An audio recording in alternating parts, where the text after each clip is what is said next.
Hey guys, welcome to the channel. If you're new here, then take a seat, grab a snack and relax while I talk you through this week's project. I have my disc on the table, which means this project is going to be Kumihimo. That's essentially thread weaving for those that don't know. I recently got my hands on these really cute Halloween charms and I wanted to match them or at least theme them in some way. So I went onto friendshipbracelet.net and just played around with the colours and number of strings until I was happy with what I had. I wanted several patterns, but as you can see, I started with a pumpkin.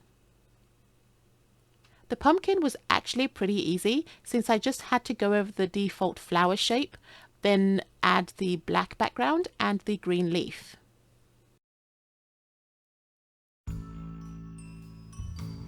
Next, I did the candy corn. This was also fairly simple since I just had to make a triangle and stagger the colours. The only one that gave me some trouble was the bones. Well, to be honest, they could be bones or bows depending on how you theme them, I guess. But in my case, I wanted to pair this with either the witch hat charm or the bat charm. And I hadn't really decided at this point yet.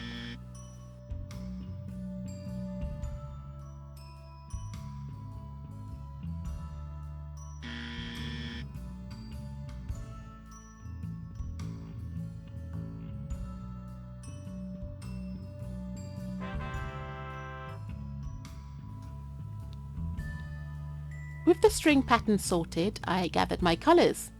I used this 0.8mm thick Chinese knotting thread or Chinese knotting cord, depending on what you want to call it. I've seen it listed both ways.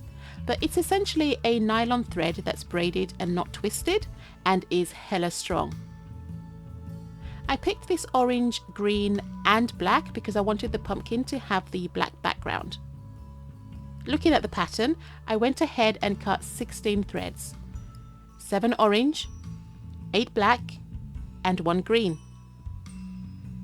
Now, as you're looking at it, you might think, it looks like an orange. And it probably does. But like I said, it's what else you put with it and how you dress it up that will make it match the theme. So bear with me, it will work.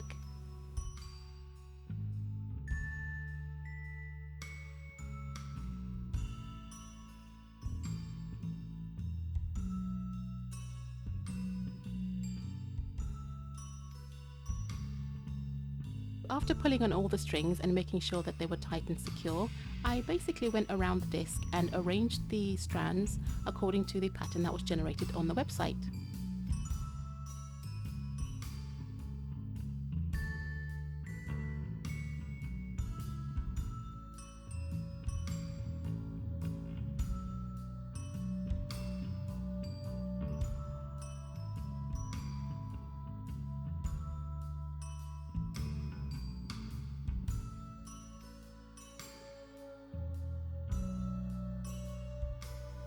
So with everything gathered, I set up my board and started weaving.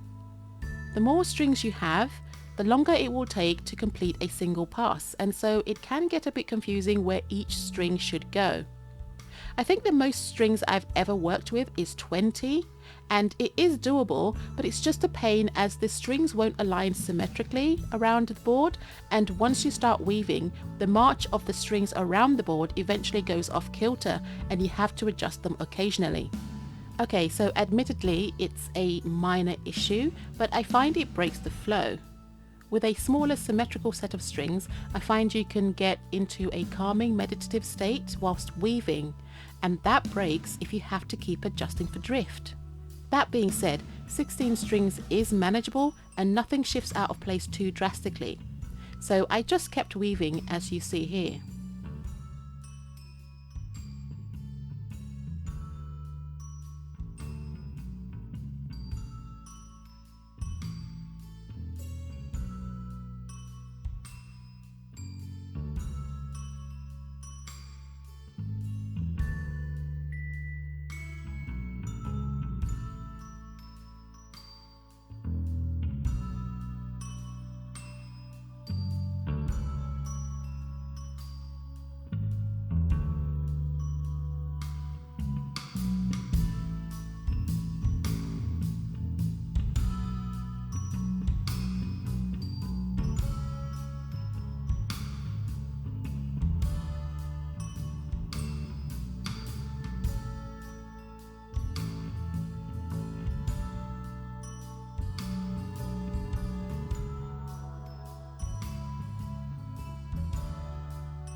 As it's cord, I kept weaving until the shortest one couldn't be worked anymore.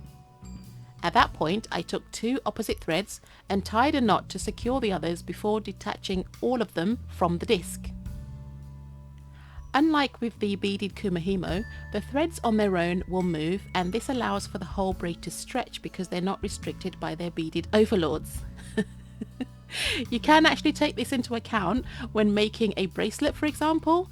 The extra stretchiness will give you some more length, so if you find that you cut your strings a bit on the short side, then don't panic, as you might be able to get some extra length at the end by stretching the finished project.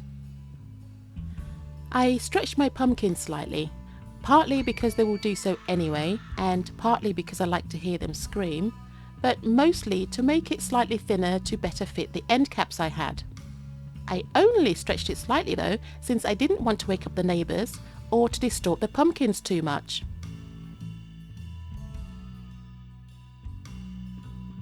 I put glue on both ends, making sure to go around the braid, and also put about 5 to 10 millimeters of glue down the length of each end, since a cap would be going on them.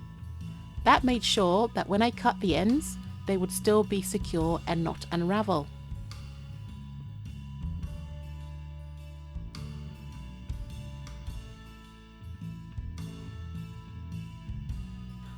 Once that was dry, I used my strongest glue, putting some directly into the end cap itself and the rest of the braid before joining them together permanently, and I then left them to dry for a couple of hours. I usually leave these to dry overnight because I'm going to have charms hanging off them, and I need the glue to be thoroughly set and cured before fiddling with them again.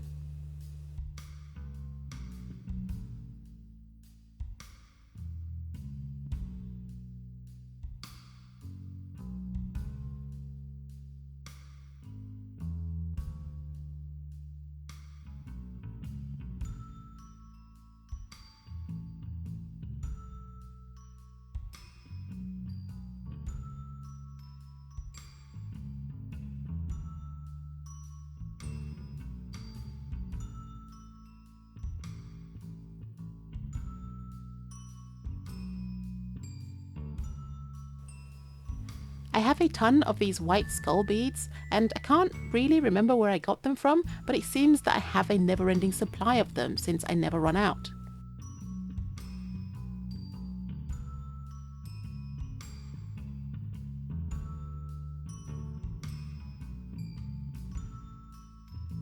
Anyway, I grabbed a few of them and painted them black before then using some silver to dry brush over them. I then used some varnish to protect the paint from chipping.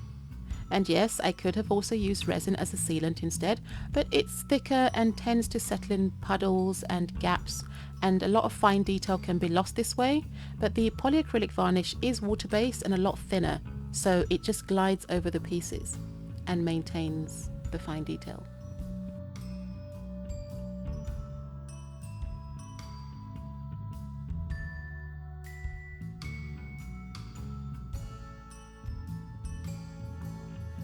For the final assembly, I did the beaded keyring part off camera as the beaded overlords demand their privacy, and I've done these before, and if you'd like to see how, there's a link to that video in the description box below or the iCard above.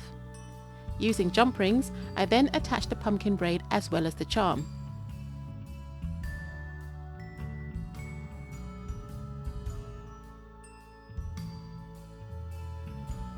And with that, guys, it's done. I must admit though, I done messed up, people. You done messed up, Aaron! I thought I'd ordered silver charms, but they were actually gold, so these should have all been done in gold. And the gold findings I ordered later on to compensate didn't arrive in time. Ah well, what are you gonna do? When they do get here, I'll make some more and post pictures of those on my Instagram as well as the community tab so that you can compare how they look. Anywho, thanks for watching, and if you've made it this far, please like, share, comment, and even consider subscribing if you like the content I create. Don't forget to hit that bell button to be notified whenever I upload a new video. And on that note, whether you like tricks or treats, I'll treat you to some tricky beauty shots. See you in the next one. Bye!